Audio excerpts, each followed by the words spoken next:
சாய் விஜயனா நான் உங்களோட மிகப்பெரிய ஃபேன். உங்க எல்லா படத்துக்கும் ஃபர்ஸ்ட் ஷோக்கு போயிருவேன். உங்களை எங்கேயும் நான் விட்டு கொடுத்ததே இல்லை. இதுதான் எனக்கு ஃபர்ஸ்ட் எலெக்ஷன். அது மட்டும் இல்லாம உங்களுக்கு தான் நான் முதல்ல ஓட்டு போடலான்னு இருக்கேன். அது எல்லாத்துக்கும் முன்னாடி எனக்கு சில கேள்வியெல்லாம் இருக்கு. அது உங்ககிட்ட கேட்கறேன். தாவேக்காவோட முக்கியமான தலைவர்கள்ல பெரியார் ரொம்ப முக்கியமானவர்னு சொல்றீங்க இல்லையா?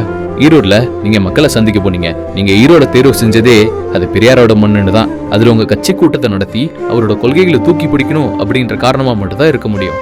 இருந்தாலும் பெரியார் இந்த சமூகத்துல இருக்கிற ஏற்றத்தாழ்வுகள்ல ஆரம்பிச்சு தீண்டாமை, பெண் கல்வின்னு பல விஷயங்களும் போராடினாலும் அவர் பார்ப்பனியத்தை ரொம்ப கடுமையா எதிர்த்தாரு. பார்ப்பனியத்தை ஆதரிச்சு அவங்களுக்கு ஆதரவா இருக்கிற ஒரே கட்சி பாஜக மட்டும்தான்.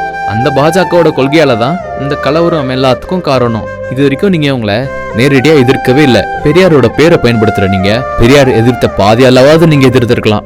உங்களை என்னைக்குமே நான் எதிரே நினைக்கவே மாட்டேன். அப்படி இருக்கும்போது எனக்கு நியாயமா கிடைக்க வேண்டிய எல்லா விஷயங்களுக்கும் தடையா இருக்கிற பாஜகவை நீங்க எதிர்க்காம கடந்து போறதுதான் எனக்கு ரொம்ப கஷ்டமா இருக்குண்ணா. உங்களை தமிழ்நாடு பிஜேபியோட அடிமைன்னு சொல்றாங்கண்ணா. உங்களை இப்படி எல்லாரும் கிண்டல் பண்றது என்னால தாங்க முடியலண்ணா.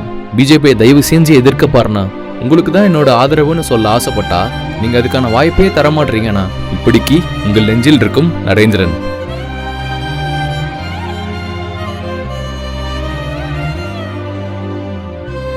இன்னும் எத்தனை ரசிகனின் கனவை சீரழிப்பான் இந்த நடிகன்.